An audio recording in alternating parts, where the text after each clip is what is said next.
Good evening, everyone. It's 6:30 on the button, so we're going to get started. I now call to order the City Council meeting for the City of Lancaster for February 28th, 2023 to order. A few reminders at the top of our meeting this evening. Please take a moment to silence your devices at this time as a courtesy to others. This meeting is being recorded and live streamed. So when making comments this evening, please speak into the microphone so that you can be heard by others in the room and also on our recording. All comments should begin with your name and your block of address for our public record. And public comment is limited to no longer than 3 minutes per speaker per agenda item.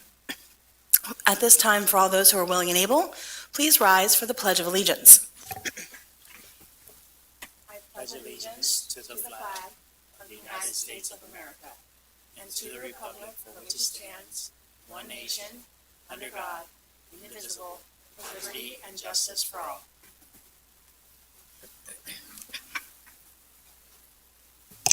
Mr. Harris, would you please call the roll of members? Yes, Madam President. Mr. Ahmed. Here. Mr. Arroyo. Here. Mr. Cleese. Ms. Craig. Here. Ms. Diaz. Here. Ms. Walsh. Here. And President Baker. Here. Councilor Calixte is excused for this evening. We'll begin with the approval of the minutes for the February 14th, 2023 meeting. I'll hear a motion on the approval of the minutes. Motion to approve. Second. We have a motion and a second on the minutes. Any council comments? Hearing none. Mr. Harris. Mr. Ahmed. Aye. Mr. Arroyo. Aye. Ms. Craig. Aye. Ms. Diaz. Aye. Ms. Walsh. Aye. And President Baker. Aye. Our next item is proclamations, honors, awards, and resolutions of recognition. Do we have any of those this evening, Mr. Harris? We do not, Madam President. Thank you very much. That brings us to our first public comment period. This is for residents who have arranged to speak before council. Again, quickly, I'll remind you that public comment is limited to no longer than 3 minutes per speaker per agenda item. Just to ensure that we have fairness in that, I do have a timer set. When you begin your comments, please speak into the microphone and begin with your name and your block of residence. Mr. Harris, do we have any public comments this evening? We do, Madam President. First is William Simonson. Good evening, Mr. Simonson. Good evening, everybody. Hi, my name is Bill Simonson. I live at 836 Roll Ridge, Lancaster, PA, in the Prospect Hill neighborhood. Just want to thank the mayor and the council members for allowing me the chance to speak. Just really briefly, I'm here because of an incident that happened at Buchanan Dog Park last Thursday. Some of you may have seen the video. It's got over 13 million views on social media. A woman brought her big dog into the small dog side of the dog park, and a pretty big fight broke out. A dog was kicked as a result. The dog was playing pretty aggressively with some smaller dogs, and a big fight ensued. And so my reason for being here is because our dog park currently doesn't have rules regarding which side of the dog park dogs can play in, but other dog parks in Lancaster County do have those rules. For example, the Ephrata Dog Park has a 30-pound weight limit for dogs playing in the small dog side. Same with the Mount Joy Dog Park, and the Mannheim Township Dog Park has a dog park just for small dogs. So the woman who was there at the time whose dog was causing the kerfuffle was technically in the right because her dog's allowed in a small dog park, because our rules for the dog park don't disallow that. So I'm just here to suggest that the council look into amending the dog park rules. It's not perfect, but it would at least provide some protection and maybe some better signage so people would have better manners about where they take their dog. It was a very big dog. It scared a lot of the smaller dog owners.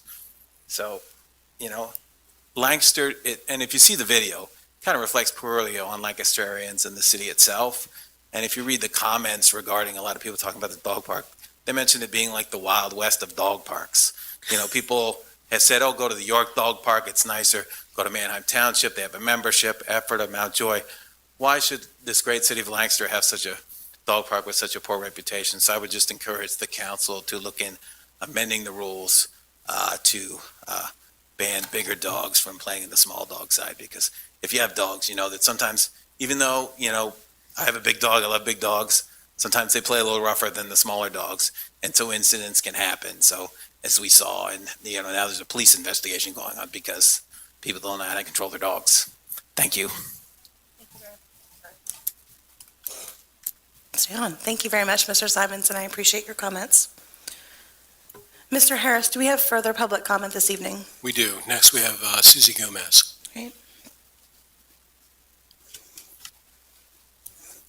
Good evening, Ms. Gomez. Good evening.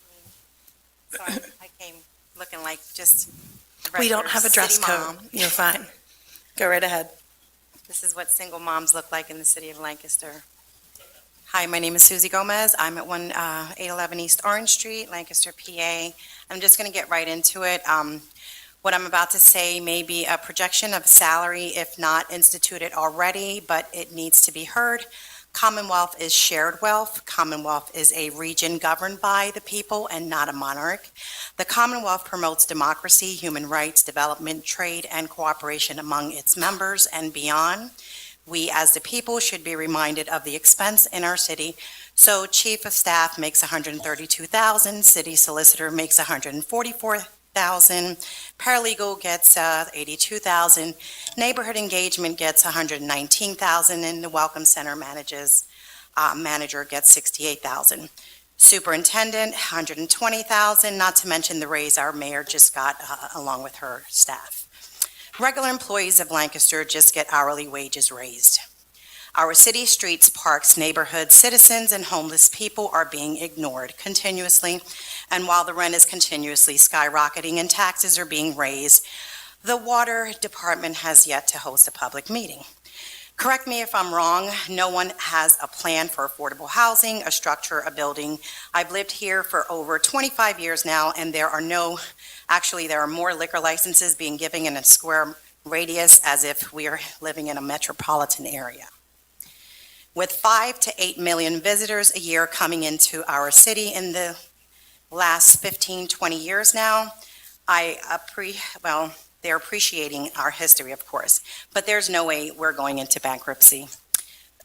Did you decide, Mayor, what general funds are to be used from the $15 million of COVID relief? Just wanted to share that. Thank you. Thank you, Ms. Gomez. Mr. Harris, do we have any further public comment tonight? We do not, Madam President. Thank you very much. We now move to reports requested by council. This evening, we have a Trees for People Action Plan update. And we have our new urban forester with us this evening. Bear with us as we get our AV set up so that you all can see the presentation as well.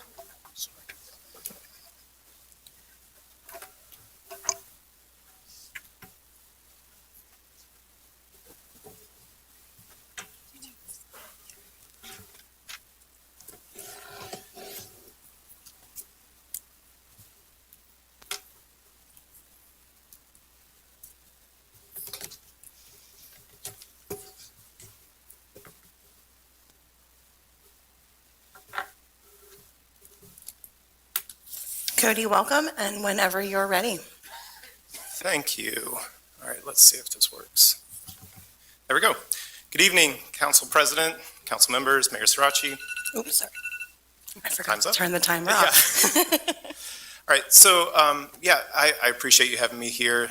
This is a report on the actions so far on the Urban Forest Action Plan.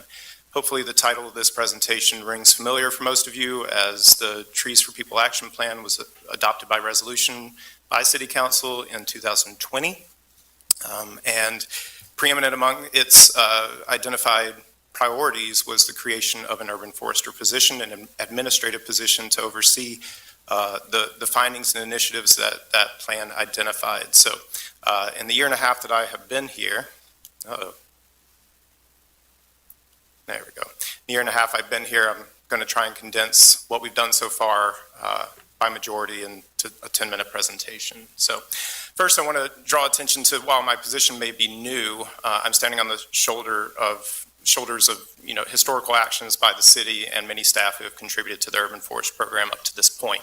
So as far back as 1968, the Shade Tree Commission was established for the city of Lancaster. They are the body of oversight for all of our trees in the public right-of-way. They still exist. We've had one member at this point, a participant for over 2 decades. We have been recognized by the Arbor Day Foundation as a Tree City USA community for 46 consecutive years at this point and running. Our trees ordinance was adopted last amended in 2014. It has been a progressive ordinance that I was proud to step into. It's one in which industry is catching up to instead of us being on the other end of that. So definitely a proud moment for me. The tree manual supports that.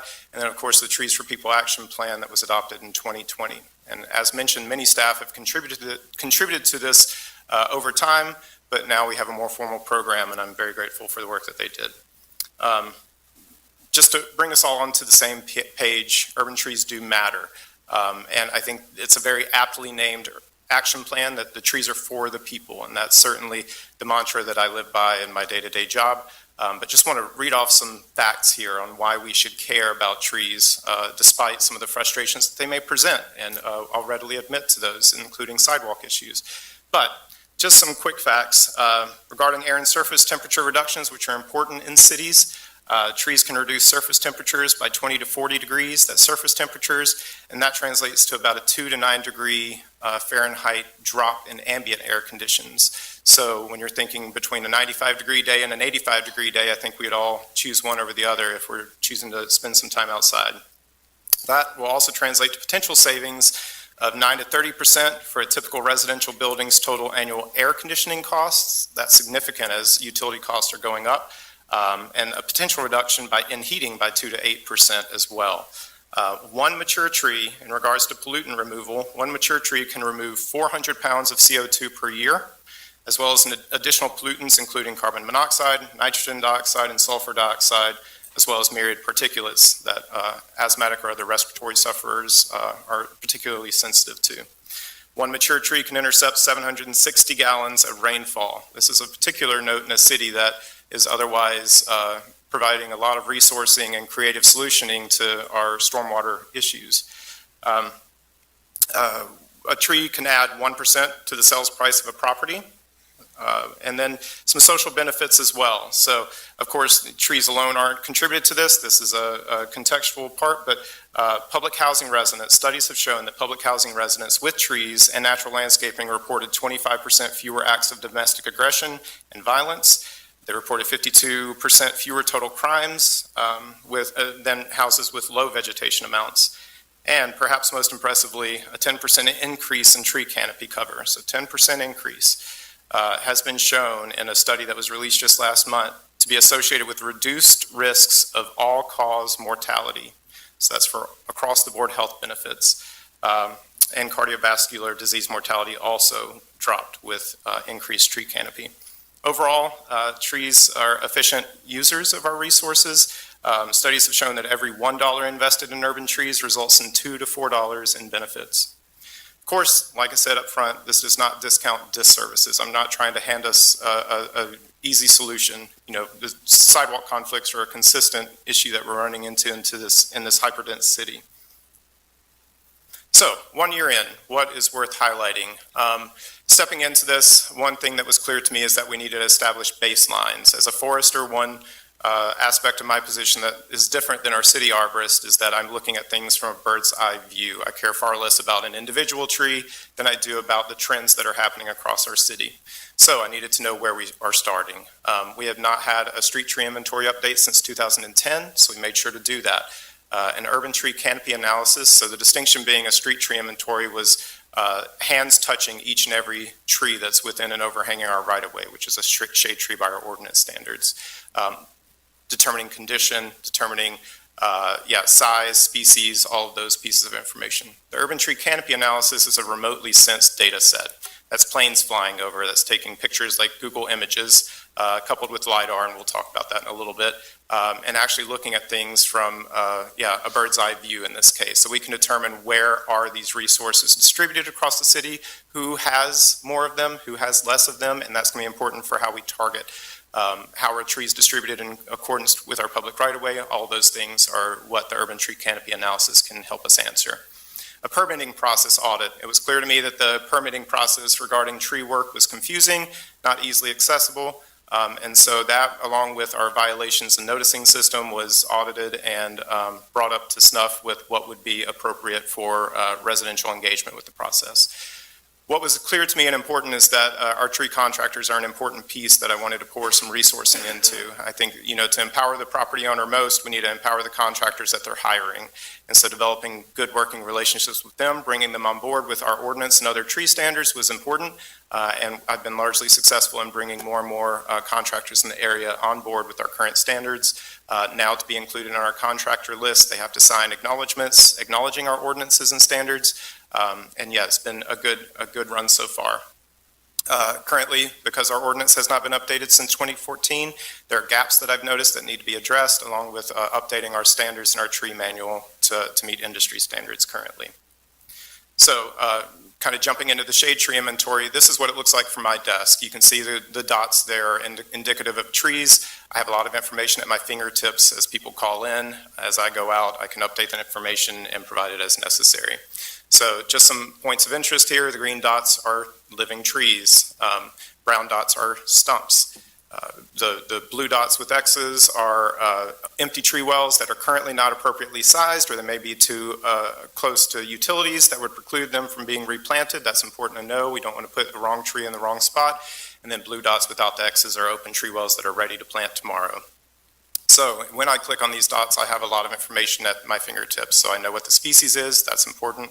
As we're looking at pest and disease management, diversity initiatives, those sorts of things.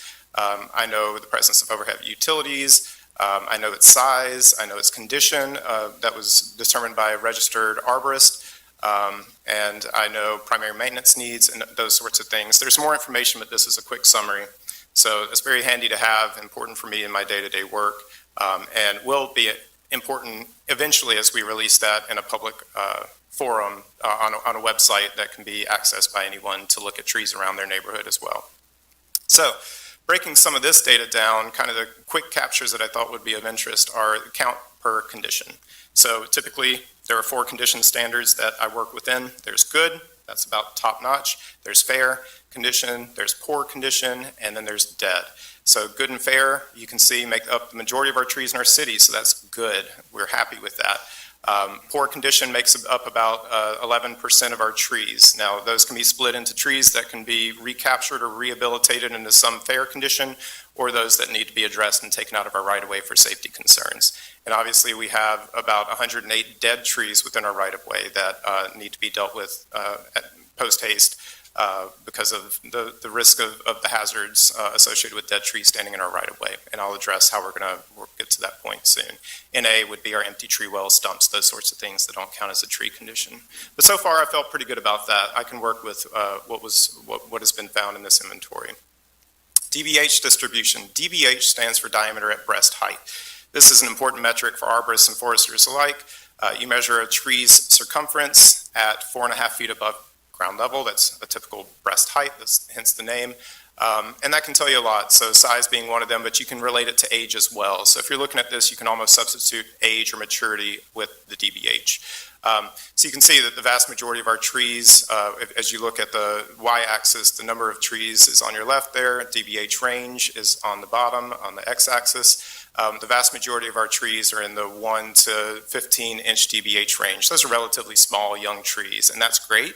Our sweet spot, what I'm shooting for, to give you kind of a preview, is to eventually get to a bell curve in which we're maximizing all of our benefits by maximizing maturity. And there is a point at which trees become over mature, and then we want to start considering their replacement and those standards and things. That's the sort of planning that my position will do. So it's good. We've got a lot of trees. It's good that they're largely younger.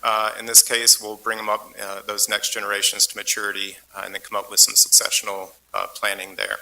So species diversity, this is important to us because climate is changing. We have pest and disease pressure. Our streets used to be lined in the U.S. with American elm. They're no longer because of the Dutch elm disease that has come through. So if you plant one species in totality, you will have disease that ravages your trees. We don't want to do that again. We've learned our lessons. So you can see here that by and large, we have a pretty even spread, but as expected before this, this is most cities in the U.S. have an overabundance of maple trees. So you can see that makes up the vast majority of our tree species here. That's why we currently no longer actively planting maple trees. Yeah, that would be some quick snapshot data from our tree inventory.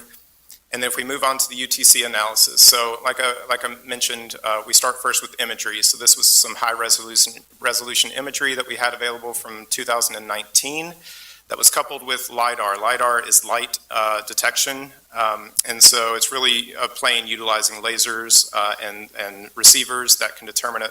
They'll eventually create a 3D imagery of what's happening on the ground. So the colors in that picture are indicative of heights, and so you can get height categories, which is important. So when you couple those together, you can begin to tease out various aspects of the landscape. So you can see that buildings are colored in red, impervious areas like parking lots and things are in gray, trees are in green, grassy areas are kind of in the yellow green there. So we can start to tease that out. That gets us beyond having to touch each and every tree. Our street tree inventoried around 11,500 trees within our streets and our parks. Our UTC analysis estimates that there are over 90,000 trees in the city. So our urban forest, by and large, is made up of trees that are not in the public right-of-way. So then you can get some neat metrics like this. The technology is advanced enough to be able to detect individual trees from that kind of zoomed out level and their spread. So it's really neat data that we just had delivered from our contractor last month, and we'll continue to work with internally in the city to figure out where we have the most cover, where we need the most resources allocated, that sort of thing. So some takeaways from this. Our total canopy cover in 2019, because this was a look at, we did a comparative analysis between 2014 and 2019 to look at our cover change. Total canopy cover in 2019 was 22.1%. Not bad, not where we want to be either. So that gives us a baseline and we can grow from there. Overall, in those 5 years between 14 and 19, we had 2.4% relative decrease in tree canopy. This is a common plague across many cities and is, the biggest wrestling that they're having to do is with this consistent tree loss. The greatest losses are on private property. And the greatest gains were in the public right-of-way. I think that can be a moment of celebration that the city and its management between 2014 and 2019 did a lot to preserve tree canopy and then promote tree planting within the public right-of-way. So breaking down some of this again, we're interested in how this is spread out. So we did look at some social data, in this case broken down by census block level. And so you can look at the legend there on the right, and the darker the green, the greater the cover. The lighter the color, especially you can see our downtown area, the least cover we have. So it's important to know that, one, for a static look at how tree cover is distributed. And of course, in that very southeastern part of the city, a lot of that would be contributed to the county parks, cemeteries, and those sorts of things. So I don't want to, miss that, street trees are still a missing component of that. But when we're talking about equity, this gives us a quick snapshot. When we're looking at the next slide, this is relative change. So while the southeast was dark green, we're also experiencing significant change there. So dark purple would be loss, green would be gains. So where the northeast was otherwise less treed, if I go back, you can see that some of the greatest gains are also happening there. Whereas the southeast was originally heavily treed, is also experiencing some of the greatest losses. So it's important to know when we're talking about equitable distribution of our resources, it's multifaceted. And so, we need to target this both through preservation and then also tree plantings, and those need to be tackled in separate ventures. So one of the important aspects of trees is the heat mitigation effect. And so this is kind of counterintuitive with the way that the contractor did the coloring here, but this is heat mitigation index. So the darker the red means that you're getting greater mitigation because of the greater canopy, not that those areas are necessarily hotter, kind of counterintuitive there, but important to look at. So we have the least heat mitigation in the downtown area, the greatest in the far reaches of the southeast and the northwest. So that's where we are. So where we're going, just to give you a quick idea, is an urban forest reset. You may or may not have seen that the city received $500,000 of county ARPA funds through the Clean Water Partners last year. I'm terming this project the Urban Forest Reset. So we want to put ourselves in a position of proaction rather than reaction.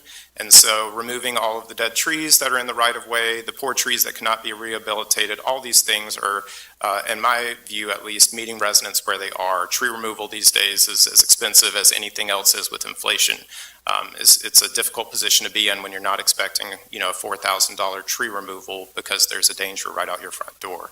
So we do want to meet residents where they are, and that's what this project is intended to do. It will remove all dead trees in the right-of-way. We'll plant all the empty tree wells that exist, remove all stumps, and replace those as well. That's kind of the bare minimum of what this project will do. Also get some public outreach, engagement, and resources out of that as well. So that's what I'm working on immediately. That should be done within the next 2 years. By the end of 2024, all that I just stated would be accomplished. So the public engagement resources are necessary. This is a new program formally, and so I need outreach materials. I need to know, how to best communicate to our residents, how to access our resources in relation to trees. So that's an important piece of understanding what our branding will be and how we want to approach that at tabling events, door-to-door sort of engagements, and all the ways that we want to engage with our residents, including website updates. So community outreach, neighborhood and leader engagement, not only do we want to engage with each and every resident and property owner, we want to engage with the community groups that are happening as well. So we recently created a tree canopy working group that I've been working with over the past month. They are hitting the ground running, and I'm excited for that. Ultimately, as I view it, we will only have sustainable growth in the urban forest if we can engage with the community partners. So the ownership has to happen at the neighborhood level. And so it's important to work with those groups. City arborist hire, I think you were all here when Jim Bauer announced his retirement and was presented with his proclamation last month. He's been here for decades. He's a legend for the city at this point. And so we have to figure out how to bring in the next player in that position to come alongside of this urban forest action plan and be a team leader as well. So that's happening currently. Programming and initiative development. There's a lot I want to do. One of the things that I think would be most beneficial is to start engaging the school district, working with the students and bringing them along board with some of this as well. So that's the sort of programming and initiative development that I'd like to see in the near future. Internal interdepartmental strategy is important. It's been happening. One of the unexpected positives of my position is stepping in actually under the direction of our city engineer and deputy director of the right-of-way, Cindy McCormick. So she, I don't think ever wanted a tree guy under her supervision, but being in that sort of relational environment to work with our sidewalk engineers on a daily basis has been great. And so being able to provide direct solutioning in one of the things that's frustrating our residents the most, which are tree sidewalk conflicts, has been invaluable, and we're pushing that forward as far as we can. So that sort of strategy is in place and going to move forward. And then, of course, urban forest master planning. You may have seen that Philadelphia released last week their Philly tree plan. This sort of master plan is important for establishing goals. So while we may currently be at 22.1%, where do we want to go? And so that sort of master planning would identify where we want to go and how we want to get there explicitly. It will involve working groups. It's not just going to be me writing this. It's going to involve working groups and public engagement where everybody can have a voice at the table for determining what the city should achieve in terms of its urban forest. So at that, I'll open it up to questions, and I appreciate your time. Thank you very much. Thank you so much. I have 2 questions for you. The first is you mentioned that some of our trees are rated poor, although a lower number than our good and fair trees. What are some of the criteria for a tree to be rated as poor? You mentioned disease but what are some other factors? Yeah, so really it's an observational assessment. So by and large, we are often not doing, invasive diagnostics. So usually what you're looking for are things like circling or girdling roots. So a tree can, especially depending on how it was grown, can essentially have a root that grows around it that becomes a noose, right? So we've all heard about girdled trees. It's relatively easy to do, but it can happen naturally. So with a girdling root, if that tree starts to decay, there's no way that you're going to bring it back, so that would be poor.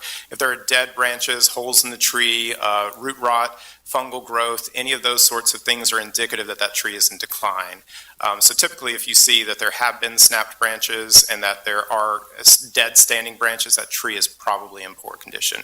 But we also look for like those fruiting bodies of mushrooms growing on it, all that as well. So yeah, pretty clearly that tree cannot be rehabilitated and should be removed for safety. Great. And also you mentioned some upcoming ordinance and tree manual updates. Do you have a timeline for bringing them to council? Yeah, so we had our kickoff meeting with our contractor last week, and the intent is to have it before you this summer. I think we're shooting for a late June at the latest, first reading with council and having your input on that. Terrific. And I would encourage you to bring it before us before we get to a first read if possible, just for additional public engagement. Absolutely, will do. Thank you. I'll open it up to questions from other members of council. Councilor Craig. Thank you. Early on, you said a tree reaches maturity. Who decides when a particular tree is at its maturest? What happens once it matures and who replaces it? Or what is it replaced with?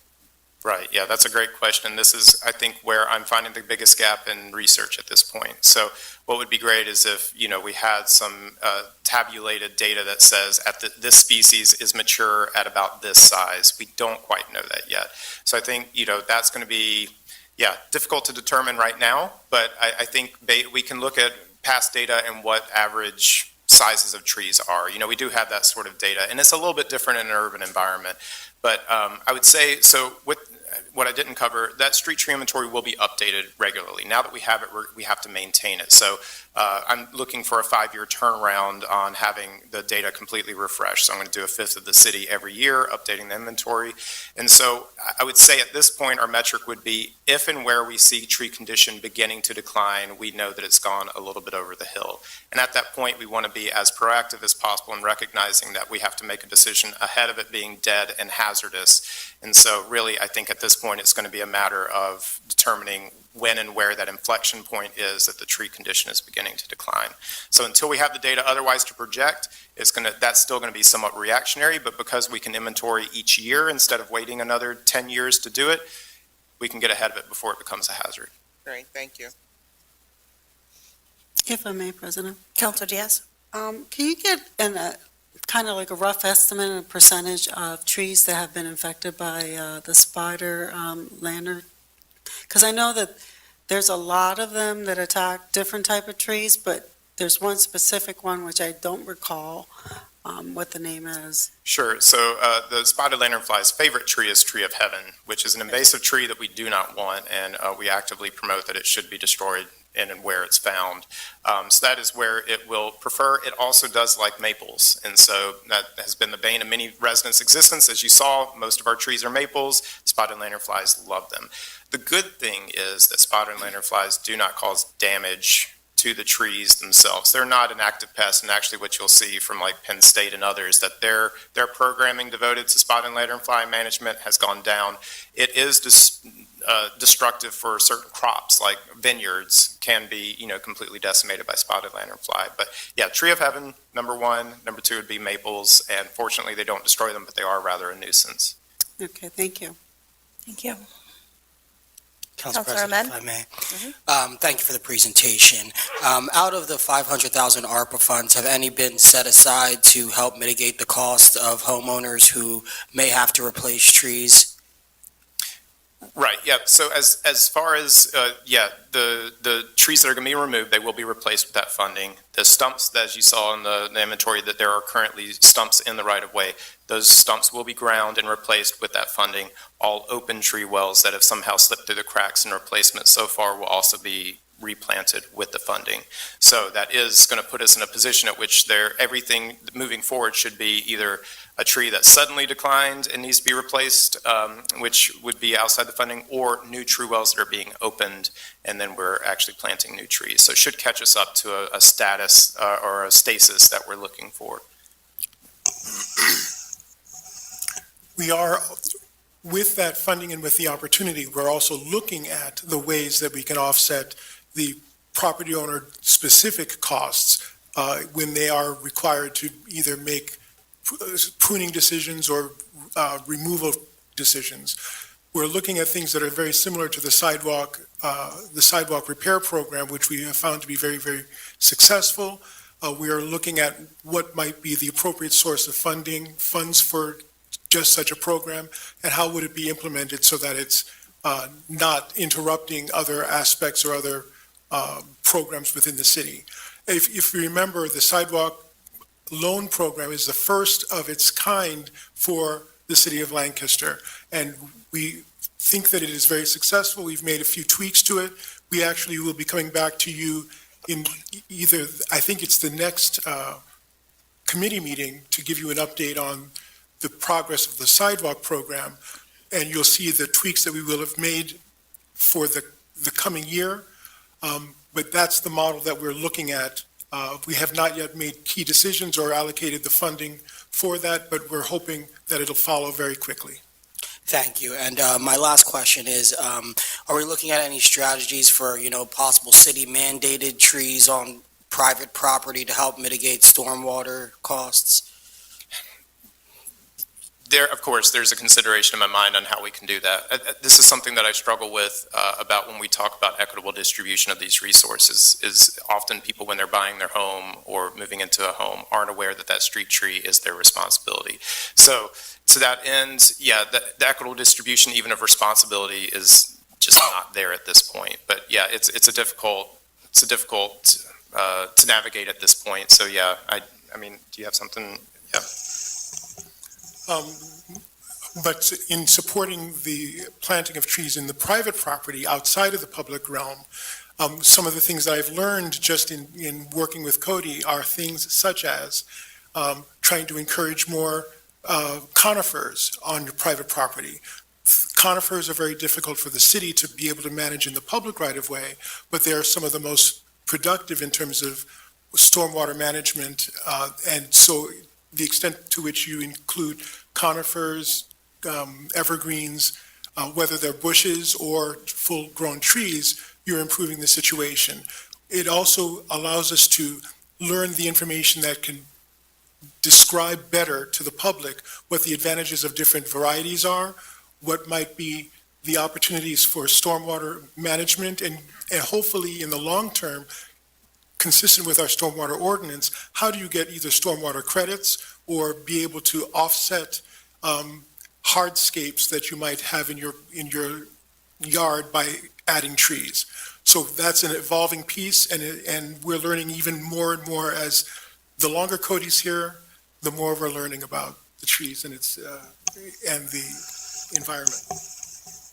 And I'll say that I hope to never get to the point of having to enforce tree planting. I'm hoping that we'll get to the point of where the community engagement and identifying the neighborhood leaders and community groups that are important for adoption and ownership is going to get us ahead before we ever have to get to the point of pushing. The way that I imagine it in my mind, the city's in a position where we can push people towards a goal.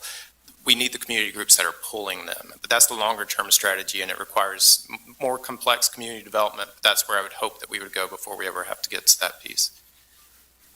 Thank you. That concludes my questions, Council President. Thank you, Councilor Ahmed. Council President. Councilor Arroyo. Thank you.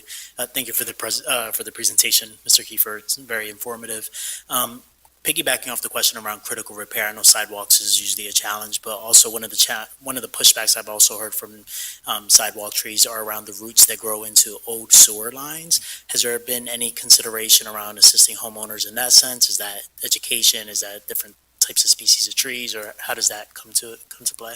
Yeah, I mean, that is a significant issue. I mean, the difficulty, just to be clear, it is always a situation of declining condition of a sewer lateral. I mean, we're a city of old terracotta sewer laterals that the trees just taken advantage of, and often it's the maples. You can see the compounding issues here.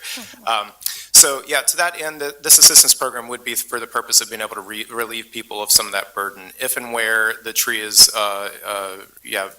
standing in the way of a sewer lateral being repaired. certainly we always, for the sake of human health, want to address the human health issue, remove the tree and replace it. That's not always economically feasible for the person at hand, so that's what this assistance program would be perfectly targeted towards. But I also want to be clear that, the solution is not the tree removal, the solution is the sewer lateral being addressed. Oftentimes, people think that the tree removed means that the issue is somehow gone. It's not. So even now, we're trying to balance, as I put it, often is when the cons outweigh the pros for the tree needs to go. I have a very utilitarian view of them. And so we never want to stand in the way of that. And this assistance program would ultimately be able to allow people to not only not have us standing in the way, but promote their active pursuit of health and property value and ownership of their own little stead there. And I will add that the discussions that are going on internally, not only internal to DPW, but in conjunction with CPED, in that continuum of the nature of support for sidewalks, things in the public right-of-way, critical repair that affects access to the house, et cetera, we're looking at the variety of ways that we can be thinking about it.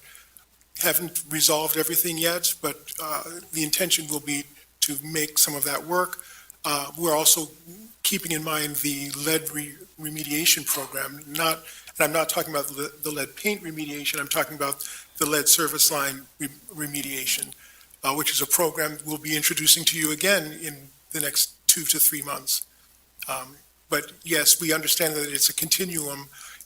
The responsibilities of the property owner don't stop at the sidewalk, and the challenges to proper property maintenance don't stop at the sidewalk either. And so hopefully you're also hearing to Councilor Ahmed's point of, hopefully you're seeing where we're able to release some of the tension that people have and the reticence that they have to bringing a tree onto their property. So with these steps, hopefully, we'll start getting more and more engagement and desire for people to come into the fold of street tree ownership. Great. And then just one more question. You mentioned the canopy coverage percentage. Do we know an ideal percentage for Lancaster City, or is that what the master tree plan would help indicate? So there used to be an old goal of 40%. That's just what every city set. And what we have found recently is that often that's not even possible to reach 40% because of all the infrastructure. If you can imagine, with a lot of buildings and a lot of parking lots in a highly dense city, there are very few places to actually just green. So we don't know at this point, based on the data that we received a month ago, what our ultimate maximum goal can be, but we will establish it. And so we certainly want to be as aggressive as is practicable. And so I would imagine getting into the 30s is going to be clearly a goal. Where in the 30s is yet to be determined. So we still are going to do some in-house data analysis to determine. And I'm wondering, there are certain strategies that I'm debating in my mind of whether we'll set neighborhood level canopy goals or citywide canopy goals, or how even we're going to handle that. Great, thank you. And if I can add, correct me if I'm wrong, Philadelphia just set their goal at 30% urban tree canopy coverage. The city of Washington, D.C., I believe, had hit around 40 to 41% several years ago, but that's a city which is much lower density, much wider boulevards, much larger public right-of-way opportunities, and much larger percentage of parks. Thank you, Councilor Arroyo. Terrific. Cody, I appreciate you putting your contact information at the end of this presentation so that anyone who has additional questions can reach out to you directly about the programs.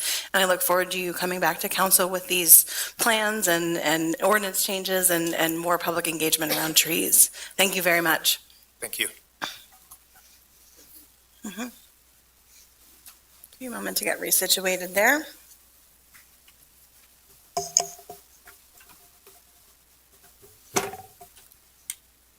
Our next item on our agenda is interim reports of committees of council. Ms. Harris, do we have any of those this evening? We do not, Madam President. Thank you. We then move into our legislative agenda this evening. We begin with items from the Heritage Conservation District. Mr. Harris, I believe we will be discussing these together if you'd like to read those off. Yes, Madam President. Consider the following applications and recommendations from the Historical Commission for improvements to properties within the Heritage Conservation District. Washington Place Equities, owner of 250 College Avenue, proposes demolition of two modern concrete additions to the building's College Avenue facade. And Washington Place Equities, owner of 250 College Avenue, proposes installation of new wall materials on the building's ground floor facade following demolition of lobby spaces. And those applications were recommended for approval by the Historical Commission. Thank you, Mr. Harris. I'll hear a motion. Motion to approve? Second. We have a motion and a second. Counselor Craig?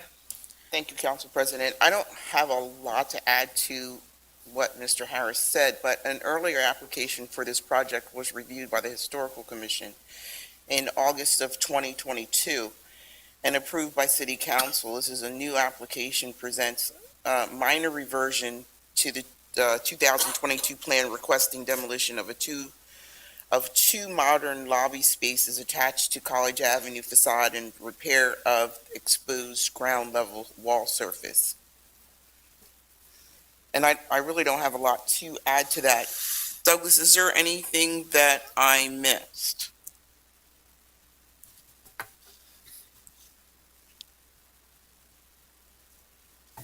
Good evening, councilors. Good evening, Hello. Mayor. Thank you, Councilor Craig. I just thought I'd take time to explain why you are seeing this again. You might remember that you all approved this previously, and this project has made a couple of minor additions. The modern concrete additions that are described here are actually not original to the building. And if you can picture the College Ave facade, there is a one-story addition that protrudes from the main hospital building. This is the addition that's being proposed for demolition. And with it not being original to the building, it was actually the preference of the Federal Historic Tax Program that this be removed.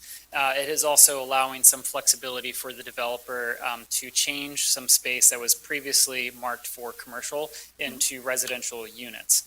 So the only change that is being made here is that the one-story sort of wraparound addition to the building is now being removed from the site development plan. And as a result, some new materials were needed to be named and specified before the Historical Commission. It was a record meeting that I think ended in under 18 minutes, and it was unanimous approval. So from a Planning Commission point of view, we've also approved this already through an amended site plan as well. So I think the ducks are in a row for this particular project at this point. And again, there was some conversion from commercial space into additional residential units. So there are now 16 additional residential units, and there is some commercial space left, but it was cut from about 10,000 down to closer to 2,000 square feet. Thank you, Douglas. Are there questions from council? Any questions from the public? Great. Okay. Great. Hearing none then, Mr. Harris? Mr. Med? Aye. Mr. Roya? Aye. Ms. Craig? Aye. Ms. Diaz? Aye. Ms. Walsh? Aye. And President Beke. Aye. We move to our next item on the agenda, our ordinances for final passage this evening. We begin with Administration Bill Number 3, 2023. Mr. Harris.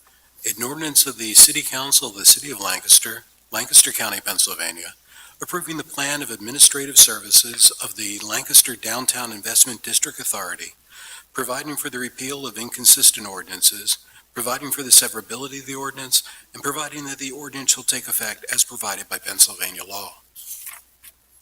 Motion to approve? Second. We have a motion and a second. Councilor Arroyo. Thank you, Council President. This bill is on its second reading.